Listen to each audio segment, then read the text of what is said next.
আসসালামু আলাইকুম। এটিএন বাংলা সংবাদে সবাইকে স্বাগত জানাচ্ছি আমি ভাবনা আহমেদ। শুরুতেই বিআরবি কেবল সংবাদ শিরোনাম।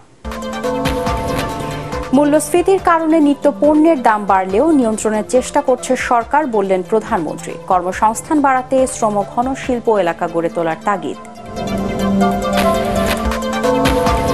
মধ্যরাতে শেষ হচ্ছে দ্বিতীয় দফা উপজেলা নির্বাচনের প্রচারণা। অস্থাবর সম্পদে এমপিদের চেয়ে এগিয়ে উপজেলা চেয়ারম্যানরা, টিআইবির বিশ্লেষণ। এবং দেশের গবাদি পশুতেও লাগছে বারকোড। প্রাথমিকভাবে ব্যবহার হবে 50,000 গরুতে। মাংস রপ্তানিতে কাটবে প্রতিবন্ধকতা। শুনছিলেন বিআরবি কেবল সংবাদ শিরোনাম। এবারে বিস্তারিত সংবাদ। মূল্যস্ফীতির কারণে নিত্য পণ্যের দাম বাড়লেও তা নিয়ন্ত্রণে সরকার আপ্রাণ চেষ্টা করছে বলে জানিয়েছেন প্রধানমন্ত্রী শেখ হাসিনা। রাজধানীতে 11তম জাতীয় ক্ষুদ্র ও মাঝারি শিল্প পণ্যের মেলার উদ্বোধন করে তিনি বলেন, বিশ্বে পণ্য পরিবহন খরচ বেড়ে যাওয়ায় দেশে দ্রব্যমূল্যের উপর প্রভাব পড়েছে। এ সময় কর্মসংস্থান বাড়াতে শ্রমঘন শিল্প এলাকা গড়ে তোলার তাগিদ দেন প্রধানমন্ত্রী। বিস্তারিত আপেল মাহমুদের রিপোর্টে। ক্ষুদ্র ও মাঝারি শিল্পের মাধ্যমে তৈরি পণ্য দেশের চাহিদা মিটিয়ে রপ্তানি হচ্ছে বিভিন্ন দেশে। এ খাতে নিয়ন্ত্রণ হয় দেশের অর্থনীতির ৭০%, যা মোট শিল্প কর্মসংস্থানের প্রায় 85%। কর্মসংস্থানের মাধ্যমে বেকারত্ব দূর করতে রাজধানীতে শুরু হয়েছে 7 দিনের 11তম জাতীয় ক্ষুদ্র ও মাঝারি শিল্প পণ্য মেলা। বঙ্গবন্ধু আন্তর্জাতিক সম্মেলন কেন্দ্রে 350-এরও বেশি প্রতিষ্ঠানের স্টল নিয়ে আয়োজিত মেলার উদ্বোধন করেন প্রধানমন্ত্রী শেখ হাসিনা। অনুষ্ঠানে 7 জন ক্ষুদ্র, মাঝারি ও স্টার্টআপ উদ্যোক্তাকে ক্রেস্ট ও সম্মাননা সনদ তুলে দেন তিনি। দেশীয় পণ্যের প্রসারে এসএমই মেলার গুরুত্ব তুলে ধরে প্রধানমন্ত্রী আশা করেন, অর্থনৈতিক উন্নয়নে বিশেষ ভূমিকা রাখবে ক্ষুদ্র ও মাঝারি উদ্যোক্তারা। কোনো মতে একটা পাশ করি চাকরির পিছনে ছুটে না বেরিয়ে নিজে উদ্যোক্তা হয়ে নিজেই চাকরি দেবার যোগ্যতা অর্জন করতে হবে। এসি ফাউন্ডেশনকে এটা খেয়াল রাখতে হবে, শিল্প মন্ত্রণালয়কে এটা খেয়াল রাখতে হবে যে শ্রম ঘন শিল্প যেন আমাদের দেশে গড়ে ওঠে, কারণ আমার দেশের মানুষকে কাজ দিতে হবে। বিশ্ব পরিস্থিতি খারাপ না হলে মাথাপিছু আয় আরো বাড়ত বলে জানান প্রধানমন্ত্রী। বলেন, মূল্যস্ফীতি নিয়ন্ত্রণে কাজ করছে সরকার। রপ্তানি বন্ধ, আমদানি বন্ধ, এই যে স্থবিরতা ছাড়া বিশ্ব অর্থনীতিকে আজকে মূল্যস্ফীতি এবং নানা রকম সমস্যার সৃষ্টি করেছে। বাংলাদেশও কেবল আমরা এগিয়ে যাচ্ছিলাম, কিন্তু এই ধাক্কাটা আজকে আমাদের উপরে এসে পড়েছে। বিদেশে প্রত্যেকটা জিনিসের দাম, যেগুলো আমাদের আমদানি করতে হয়, সবকিছুর দাম বেড়েছে, যার একটা প্রভাব আমাদের দেশে পড়ছে, যেটা মূল্যস্ফীতিতে বিরাটভাবে বাধা সৃষ্টি করছে। মূল্যস্ফীতি বৃদ্ধি পেয়েছে, যদি এটাকে আমরা আরো নিয়ন্ত্রণ করবার আপ্রাণ চেষ্টা করছি। দেশে বিদেশি বিনিয়োগ বাড়াতে অর্থনৈতিক কূটনীতির দিকে দৃষ্টি দিতে আবারও জোর দেন সরকার প্রধান। আমাদের কূটনৈতিক মিশন যেগুলি আছে, এম্বাসি আছে, তাদেরকে আমি নির্দেশ দিয়েছি, তাদেরও পদক্ষেপ নিতে হবে যে যে দেশে আছেন সেই দেশের চাহিদা কি, সেই চাহিদা অনুযায়ী কোন কোন পণ্য আমরা উৎপাদন করতে পারি, আমরা রপ্তানি করতে পারি। পাশাপাশি আমাদের বিনিয়োগ যাতে আসে, বিদেশ থেকে যেন এখানে বিনিয়োগ আসে। আমাদের দক্ষ জনশক্তি আছে, কাজে সেই বিনিয়োগ করেও যেন তারা রপ্তানি করতে পারে। কাজে এই দিকটাই তারা আরো ব্যবসা বাণিজ্যের প্রসার যাতে করতে পারে, সেই বিষয়টা ইতিমধ্যে আমরা নির্দেশ দিয়েছি, সেইভাবেই কিন্তু কাজ করছে। পরে মেলার বিভিন্ন স্টল ঘুরে দেখেন প্রধানমন্ত্রী। সকাল 10টা থেকে রাত 9টা পর্যন্ত সবার জন্য উন্মুক্ত থাকবে মেলা প্রাঙ্গণ। চলবে 25 মে পর্যন্ত। Apple Mahmud, ATN Bangla, Dhaka. Metro রেলে জাতীয় রাজস্ব বোর্ডের 15% ভ্যাট বসানোর সমালোচনা করে সড়ক পরিবহন ও সেতুমন্ত্রী ওবায়দুল কাদের বলেছেন, জনপ্রিয় এই পরিবহনে ভ্যাট বসানোর সিদ্ধান্ত ভুল। ব্র্যান্ডিং অন মেট্রো রেল অনুষ্ঠানে ঢাকা শহরের জরাজীর্ণ পরিবহন নিয়ে নিজের আক্ষেপও জানান তিনি। পরে সাংবাদিকদের প্রশ্নের জবাবে মন্ত্রী বলেন, আন্দোলনে ব্যর্থ হয়ে বিএনপি এখন মানসিক সমস্যায় ভুগছে। আরও জানাচ্ছেন ইয়াসিন রানা। রাজধানীবাসীর চলাচলের এখন সবচেয়ে জনপ্রিয় বাহন মেট্রো রেলের ব্র্যান্ডিং নিয়ে হোটেল ইন্টারকন্টিনেন্টালে এই সেমিনারের আয়োজন করা হয়। এতে রাজধানীর বিভিন্ন রুটের মেট্রো প্রকল্প নিয়ে আলোচনা করেন বক্তারা।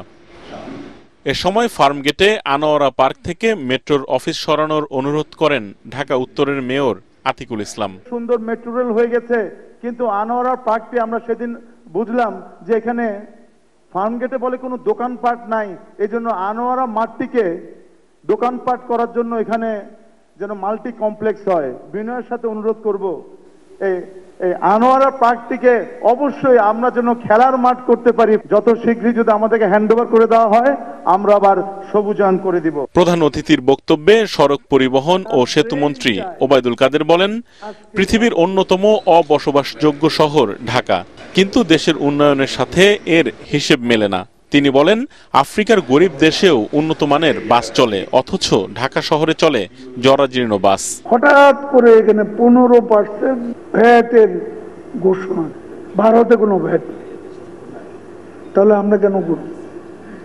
আমি মাননীয় প্রধানমন্ত্রীকে বিষয়টি জানিয়েছি যে এনবিআর এর এই সিদ্ধান্ত, this is not right, this is wrong decision. অনুষ্ঠান শেষে সাংবাদিকদের প্রশ্নের জবাবে ওবায়দুল কাদের বলেন, উপজেলা নির্বাচনে 30 থেকে 40% ভোট পড়লেও বিএনপির মিথ্যাচার বন্ধ হয়নি। তার দাবি, দলটির নেতারা আসলে মানসিক সমস্যায় ভুগছেন।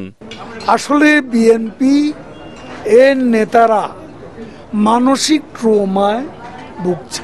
নির্বাচন ঠেকাতে ব্যর্থ হয়ে তারা এখন প্রলাপ ভুগছে। বিএনপি আন্দোলনের নামে সহিংসতা করলে আইন শৃঙ্খলা বাহিনী ব্যবস্থা নেবে বলেও হুঁশিয়ারি দেন আওয়ামী লীগ সাধারণ সম্পাদক। ইয়াসিন রানা, এটিএন বাংলা, ঢাকা। মধ্যরাতে শেষ হচ্ছে দ্বিতীয় ধাপে উপজেলা নির্বাচনের প্রচারণা। এই দফায় আগামী বুধবার ভোট হবে 157 উপজেলায়। এরই মধ্যে নির্বাচনী এলাকায় আইন শৃঙ্খলা ঠিক রাখতে মাঠে নেমেছেন বিজেপি ও র্যাব সহ বিভিন্ন বাহিনীর সদস্যরা। প্রথম ধাপে কম ভোটের হারের রেকর্ড করায় দ্বিতীয় দফায় ভোটার উপস্থিতি বাড়ানোই চ্যালেঞ্জ নির্বাচন কমিশনের। প্রতিনিধিদের তথ্য ছবিতে আরও জানাচ্ছেন একরামুল হক সায়েম। শেষ মুহূর্তে বিরামহীন প্রচারণায় প্রার্থীরা ভোটারদের সমর্থন আদায়ে চষে বেড়াচ্ছেন গোটা নির্বাচনী এলাকা। এ দফায় চুয়াডাঙ্গা সদর ও আলমডাঙ্গা উপজেলায় নির্বাচন হচ্ছে। 2 উপজেলায় চেয়ারম্যান পদে লড়ছেন 8 জন প্রার্থী। ভোটারদের সমর্থন আদায়ে দিচ্ছেন নানা প্রতিশ্রুতি। লালমনিরহাটের কালীগঞ্জ উপজেলায় সাবেক সমাজ কল্যাণ মন্ত্রী ও স্থানীয় সংসদ সদস্য নুরুজ্জামান আহমেদের ছেলে রাকিবুজ্জামান ও তার ছোট ভাই বর্তমান উপজেলা চেয়ারম্যান মাহবুবুজ্জামান চেয়ারম্যান পদে নির্বাচন করছেন। এতে জমে উঠেছে চাচা ভাতিজার ভোটের লড়াই। একটা চাচা আর একটা ভাতিজা, এখন আমরা কোথায় যাই? তাকেই দেব ভোট যে বেশি যোগ্য হবে। নির্বাচনের পরিস্থিতি শান্ত রয়েছে বলে আমাদের কাছে প্রতীয়মান। বরিশালও জমে উঠেছে ভাইয়ে ভাইয়ে ও চাচা ভাতিজার লড়াই। হিজলা উপজেলা আওয়ামী লীগের সভাপতি সুলতান মাহমুদ ও তার আপন ভাই দলের উপজেলা যুগ্ম সাধারণ সম্পাদক আলতাফ মাহমুদ এবং নজরুল ইসলাম ও তার আপন চাচা দেলোয়ার হোসেন চেয়ারম্যান পদে প্রতিদ্বন্দ্বিতা করছেন। এতে করে ভিন্ন মাত্রা তৈরি হয়েছে ভোটের মাঠে। আমরা রাস্তাঘাট চাই যাতে উপজেলা চেয়ারম্যান হওয়ার পরে আমাদের সুযোগ সুবিধা, আমাদের খোঁজ খবর রাখে এবং আমাদের পাশে থাকে, এইটাই আমরা চাই। উন্নয়নের ছোঁয়া নেই, আমাদের উপজেলা পরিষদের যে উন্নয়ন এটা দৃশ্যমান না। তাই 10 বছরে কি আসলে কাজ হয় নাই? আমাদের এখানে এমপি পঙ্কজ দেবনাথ, উনি একজন প্রার্থী উঠান বৈঠকে প্রতিনিয়ত ভোট চেয়ে যাচ্ছে। এখন পর্যন্ত আমার যেটা মনে হচ্ছে এই 2টি উপজেলা যে প্রার্থীগণ রয়েছে তারা যথেষ্ট সচেতন এবং সার্বিক পরিবেশ একটা সুষ্ঠু নির্বাচনের অনুকূলে রয়েছে। দ্বিতীয় ধাপে রাজবাড়ী সদর, গোয়ালন্দ ও বালিয়াকান্দি উপজেলায় নির্বাচন হচ্ছে। এলাকার উন্নয়নের প্রতিশ্রুতির পাশাপাশি একে অপরের বিরুদ্ধে পাল্টাপাল্টি অভিযোগ করছেন প্রার্থীরা। প্রভাব বিস্তারের একটা প্রচেষ্টা আমরা লক্ষ্য করছি।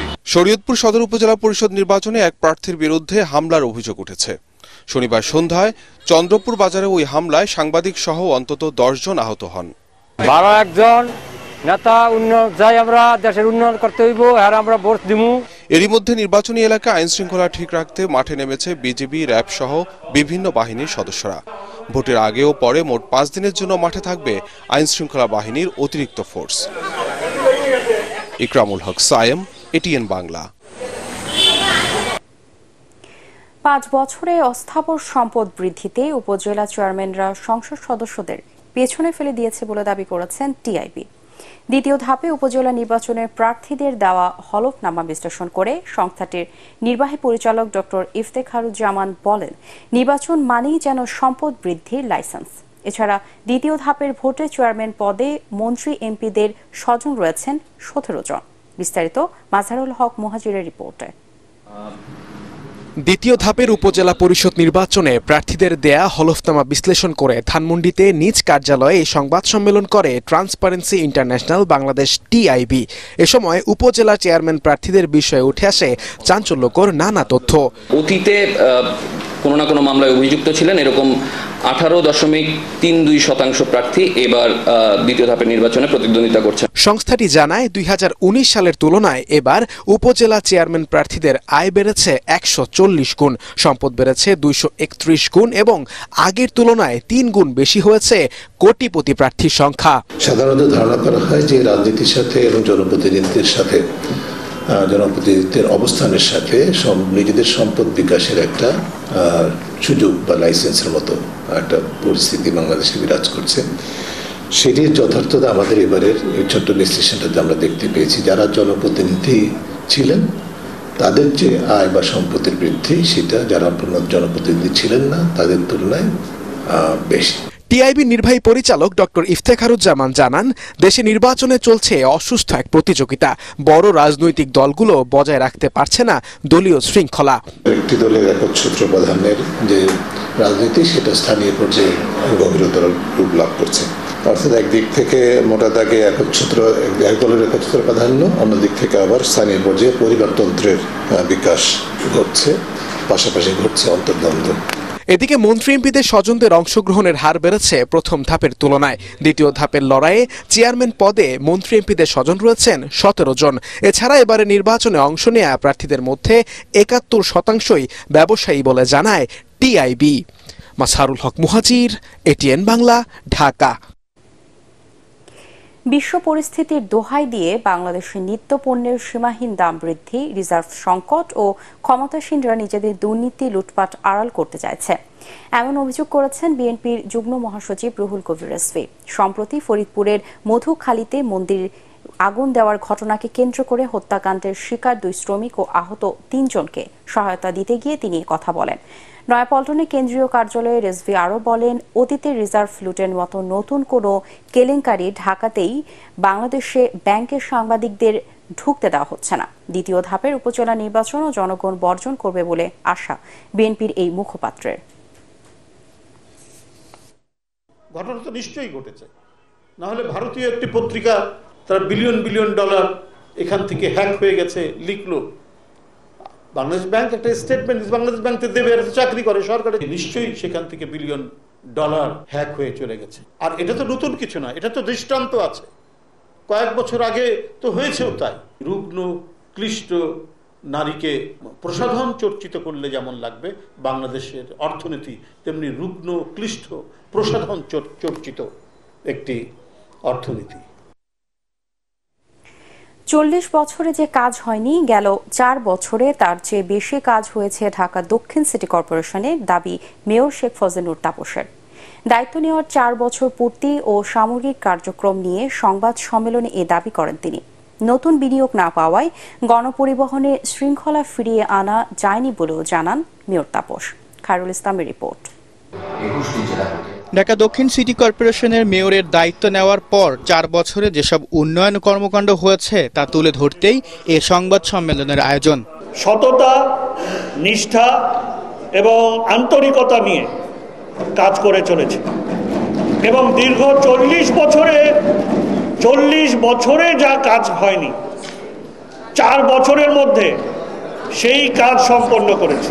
মেয়রের দায়িত্ব নেওয়ার পর বিভিন্ন চ্যালেঞ্জ নিয়ে রাজস্ব আয় বাড়ানো, ডেঙ্গু মোকাবেলা, জলাবদ্ধতা দূর করা, খাল উদ্ধার, আদি বুড়িগঙ্গা চ্যানেলের খনন, ঐতিহ্যের ঢাকাকে ফিরিয়ে আনতে নেওয়া বিভিন্ন উন্নয়নের কাজের ফিরিস্তি তুলে ধরেন। ঢাকার ঐতিহ্য সংরক্ষণ ও ফিরিয়ে আনার মাধ্যমে ঢাকাকে বিশ্বের বুকে মর্যাদার আসনে অধিষ্ঠিত করতে নানাবিধ কর্মকাণ্ড পরিচালনা ও বাস্তবায়ন করা হয়েছে এবং তা অব্যাহতভাবে চলমান রয়েছে। গণপরিবহনে শৃঙ্খলা আনতে বিভিন্ন প্রকল্প নেওয়া হলেও বিনিয়োগের অভাবে তা বাস্তবায়ন করা সম্ভব হয়নি বলে জানান মেয়র তাপস। আমরা কোনো পুরনো বাস দিয়ে আমরা ঢাকা শহরে আর ঢাকা নগর পরিবহন আমরা চালু করব না। আমাদেরকে নতুন বাস দিতে হবে নতুন বাস দিতে হলে এখন বিনিয়োগ প্রয়োজন। আমরা অনুরোধ করব সরকারের উচ্চ মহলে যাতে করে নতুন বিনিয়োগকারীদেরকে আকৃষ্ট করার জন্য এখানে কর অব্যাহতি দেওয়া যায় কিনা। ডেঙ্গু নিয়ন্ত্রণ, জলাবদ্ধতা দূর করতে আরও কার্যকর পদক্ষেপ নেওয়া হবে বলে জানান দক্ষিণের এই মেয়র। খায়রুল ইসলাম, এটিএন বাংলা, ঢাকা। উন্নত বিশ্বের মতো দেশে এবার গবাদি পশুতেও লাগছে বারকোড। প্রাথমিকভাবে 50,000 গরুতে বারকোড ব্যবহারের কাজ শুরু করেছে সরকার। এর মাধ্যমে গরুর মাংস বা দুধের উৎস জানতে পারবেন ক্রেতারা। একই সাথে পশুর জাত, খাদ্যাভ্যাস, রোগ সহ বিস্তারিত তথ্য জানা যাবে বারকোডের মাধ্যমে। এতে করে পশু ব্যবস্থাপনা যেমন সহজ হবে, তেমনি মাংস রপ্তানিতেও প্রতিবন্ধকতা কাটবে বলে মনে করেন প্রাণী সম্পদ বিশেষজ্ঞরা। ইকরামুল হক সাইবের আরেকটি রিপোর্ট। সাধারণ পণ্যের মতো এবার গরুর শরীরেও বারকোড। পোশাক সহ বিভিন্ন পণ্যের ব্যবহার এখন অনেকটা আবশ্যক হলেও গবাদি পশুতে বারকোডের প্রচলন নতুন ঘটনা। কিউআর কোড স্ক্যান করে গবাদি পশুর মালিককে, তার ঠিকানা, কি জাতের পশু, বয়স এবং স্বাস্থ্যগত ও খাদ্যাভ্যাসগত নানা তথ্য জানতে পারবেন ক্রেতারা। ধারণা পাওয়া যাবে মাংস ও দুধের মান সম্পর্কে। সিরাজগঞ্জের শাহজাদপুরের 10টি খামারের গরুকে নিবন্ধনের আওতায় এনে লাগানো হচ্ছে বারকোড। কানের দিয়ে গেছে যে ক্ষয়ক্ষতি যদি লইতেছে, আপনারা গরিব মানুষ পথে বসে যাবেন, যাতে না বসেন হের লেগে এই জিনিসটা করে দিয়ে গেছে। ইন্স্যুরেন্সের আওতায় গরু বাছুর নিয়ে আসা হবে অনেক ফার্মারদের। জাত এবং দুধের উৎপাদন, এই তথ্যগুলি এমনকি তার দাদা দাদি নানা নানির পরিচয় আমরা এই বারকোডের মাধ্যমে জানতে পারবো। উন্নত বিশ্বের সাথে তাল মিলিয়ে পশুকে বীমার আওতায় আনা, তথ্য সংরক্ষণ ও মাংস রপ্তানির পথকে সহজ করার লক্ষ্যে গরুর অনলাইন নিবন্ধন ও বারকোড ব্যবহারের উদ্যোগ নিয়েছে প্রাণী সম্পদ অধিদপ্তর।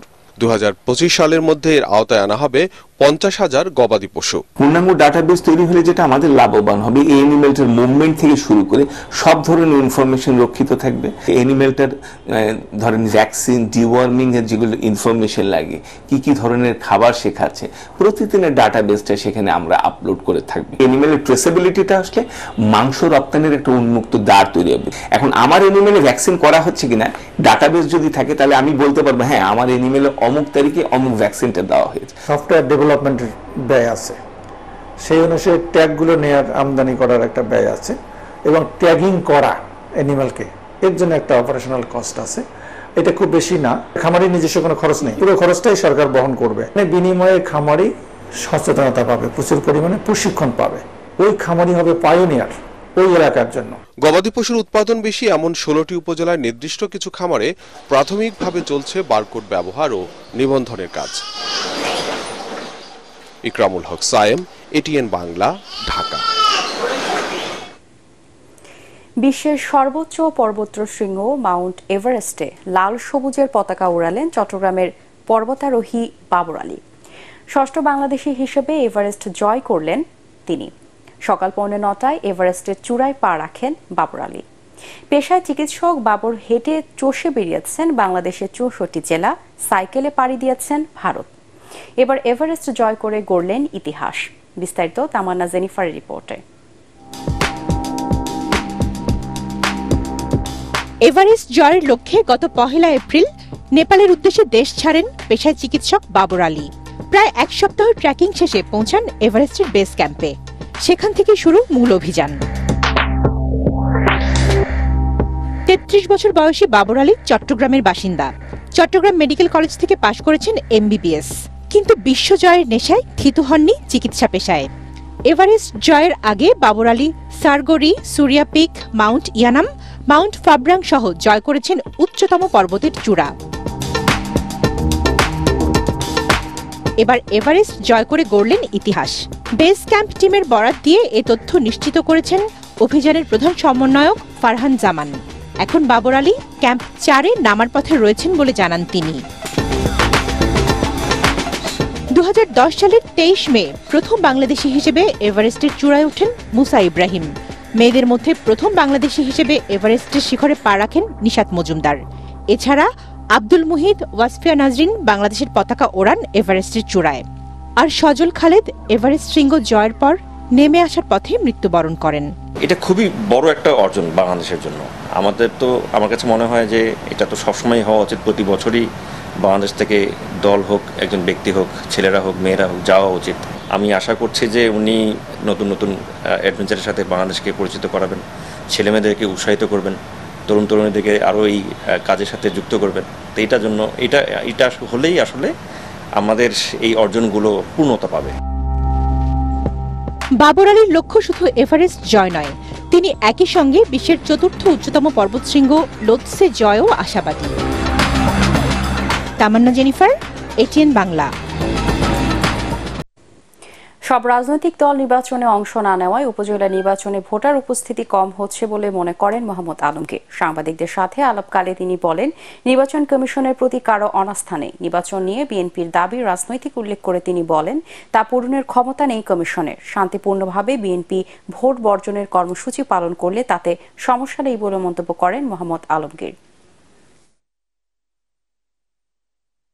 একটা বড় রাজনৈতিক দল এখানে নির্বাচনে অংশগ্রহণ করছে না, হয়তো তাদের কিছু সমর্থকরা বিচ্ছিন্নভাবে কিছু কিছু জায়গায় নির্বাচন করছে, যেহেতু দলীয়ভাবে তারা সমর্থন দিচ্ছে না, নির্বাচনে অংশগ্রহণ করছে না, অতএব তাদের যে ভোটার, তাদের যে ভোট ব্যাংক, তারা তো ভোট দিতে আসছে না, তো স্বাভাবিকভাবে ভোটের যে পার্সেন্টেজ কম হয়েছে। ইভ্যালি সহ ই কমার্স প্রতিষ্ঠানগুলোর কাছ থেকে গ্রাহকদের পাওনা ১২৭ কোটি টাকা এখনও পেমেন্ট গেটওয়েতে আটকে আছে, যা দ্রুত সময়ের মধ্যে গ্রাহকদের ফেরত নেওয়ার জন্য একটি কমিটি গঠন করা হয়েছে বলে জানায় জাতীয় ভোক্তা অধিকার সংরক্ষণ অধিদপ্তর। রাজধানীর কারওয়ান বাজারে ই কমার্স প্রতিষ্ঠানগুলোর সাথে বৈঠক শেষে এই কথা জানান সংস্থাটি। বিস্তারিত শফিউল আলম সুজনের রিপোর্টে। ই কমার্স প্রতিষ্ঠানগুলোর বিরুদ্ধে নানা অভিযোগ ও গ্রাহকের টাকা দ্রুত সময়ের মধ্যে পরিশোধের বিষয়ে অগ্রগতি সম্পর্কে পর্যালোচনা সভার আয়োজন করে জাতীয় ভোক্তা অধিকার সংরক্ষণ অধিদপ্তর। যে মিডিয়া আপনাদেরকে ডেকেছি, এ সময় বক্তারা বলেন, গত ৩ বছর যাবৎ গ্রাহকের টাকা ফেরত দেওয়ার জন্য কাজ চলছে, বেশ কিছু অগ্রগতিও হয়েছে। এ সময় ইভেলের ব্যবস্থাপনা পরিচালক বলেন, এ পর্যন্ত ৫০ লাখ টাকা গ্রাহককে দেয়া হয়েছে, বাকি টাকাও দেয়া হবে, তবে একটু সময় লাগবে। আমরা অতীত নিয়ে দুঃখিত, কিন্তু অতীতটাকে আমরা গুছায় নতুন করে সমাধান করতে চাচ্ছি। যারা টাকা পায় তাদের টাকা অবশ্যই পাবে, শুধু একটু সময় লাগতে পারে। পরে জাতীয় ভোক্তা অধিকার সংরক্ষণ অধিদপ্তরের মহাপরিচালক বলেন, মামলার জটিলতার কারণে অনেক প্রতিষ্ঠানের টাকা নিয়ে বাণিজ্য মন্ত্রণালয় কাজ করতে পারছে না। তবে একটি কমিটি করা হয়েছে, যা ৩০ জুনের মধ্যে প্রতিবেদন জমা দেবে বলেও জানান তিনি। এই বিষয়গুলো নিয়ে যেহেতু সবাই এখন বাণিজ্য মন্ত্রণালয় অথবা ভোক্তা অধিকারে আসছে, এটির আমরা একটা কনক্রিট একটা ওয়ে আউট বের করব, এবং সেখানে যদি মানুষের যে পাওনা দাওনা যেগুলো আছে, বিশেষ করে যেগুলো মানি লন্ডারিং হয়েছে, সেই দায়িত্ব তো আসলে সব কিছু বাণিজ্য মন্ত্রণালয় নিতে পারবে না, সেটি একটা লিগাল প্রসিডিং এর মধ্যে আছে। আপনার সেখানে তাদেরকে ইন্টারপোলের মাধ্যমে আনা যাবে কিনা। ই কমার্স প্রতিষ্ঠানে বিনিয়োগের ক্ষেত্রে গ্রাহকদের আরও সচেতন হওয়ার পরামর্শ জাতীয় ভোক্তা অধিকার সংরক্ষণ অধিদপ্তরের। শফিউল আলম সুজন, এটিএন বাংলা, ঢাকা। বিএনপির আন্তর্জাতিক সম্পর্ক বিষয়ক কমিটির সদস্য ইঞ্জিনিয়ার ইশরাক হোসেনের জামিন আবেদন বাতিল করে কারাগারে পাঠানোর নির্দেশ দিয়েছে আদালত। ঢাকা মহানগর দায়রা জজ আদালতের বিচারক মোহাম্মদ শামস জগলুল হোসেন এই আদেশ দেন। এই মামলায় উচ্চ আদালত থেকে জামিনে ছিলেন ইশরাক। আজ আদালতে হাজির হয়ে আইনজীবীর মাধ্যমে জামিন বর্ধিত করার আবেদন করেন তিনি। শুনানি শেষে আদালত তার জামিন বাড়ানোর আবেদন বাতিল করে কারাগারে পাঠানোর আদেশ দেন। এবারে আল আরাফা ইসলামী ব্যাংক অর্থ সংবাদ।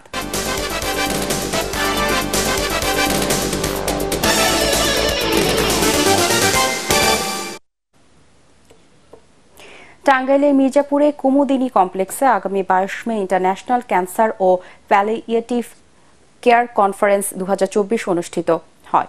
এ উদ্বোধন করবেন ঢাকা স্বাস্থ্য ও পরিবার কল্যাণ প্রতিমন্ত্রী ডাক্তার রোকেয়া সুলতানা। রাজধানীর গুলশানে কুমুদিনী ঢাকা অফিসে এক সংবাদ সম্মেলনে এসব কথা জানানো হয়। 23 মে কুমুদিনী প্যালিয়েটিভ কেয়ার বিষয়ে স্টেক হোল্ডারদের একটি ওয়ার্কশপেরও আয়োজন করা হবে। ওয়ার্কশপটি উদ্বোধন করবেন সমাজ কল্যাণ মন্ত্রী ডাক্তার দীপমণি। কনফারেন্সটি কুমুদিনী ওয়েলফেয়ার ট্রাস্ট, যুক্তরাষ্ট্রের হার্ভার্ড বিশ্ববিদ্যালয়, সিমন বিশ্ববিদ্যালয় ও ম্যাসাচুসেটস জেনারেল হাসপাতালের যৌথ উদ্যোগে আয়োজন করা হচ্ছে। এই কনফারেন্সের লক্ষ্য হচ্ছে একটি প্ল্যাটফর্ম তৈরির মাধ্যমে হেলথ কেয়ারের প্রফেশনাল, গবেষক এবং নীতি নির্ধারকগণ ক্যান্সার ও প্যালিয়েটিভ কেয়ারের ক্ষেত্রে তাদের জ্ঞান ও অভিজ্ঞতা শেয়ার করা। জানিয়ে দিব পার্টেক্স খেলার খবর।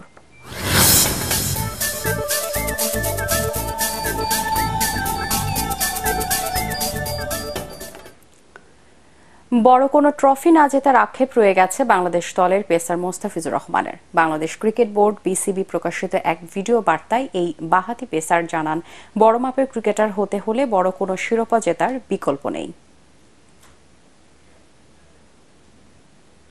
শেষ করার আগে আরবি কেবল সংবাদ শিরোনামগুলো জানিয়ে দিব আরও একবার। মূল্যস্ফীতির কারণে নিত্য পণ্যের দাম বাড়লেও নিয়ন্ত্রণের চেষ্টা করছে সরকার, বললেন প্রধানমন্ত্রী। কর্মসংস্থান বাড়াতে শ্রমঘন শিল্প এলাকা গড়ে তোলার তাগিদ। মধ্যরাতে শেষ হচ্ছে দ্বিতীয় দফা উপজেলা নির্বাচনের প্রচারণা। অস্থাবর সম্পদে এমপিদের চেয়ে এগিয়ে উপজেলা চেয়ারম্যানরা, টিআইবি বিশ্লেষণ।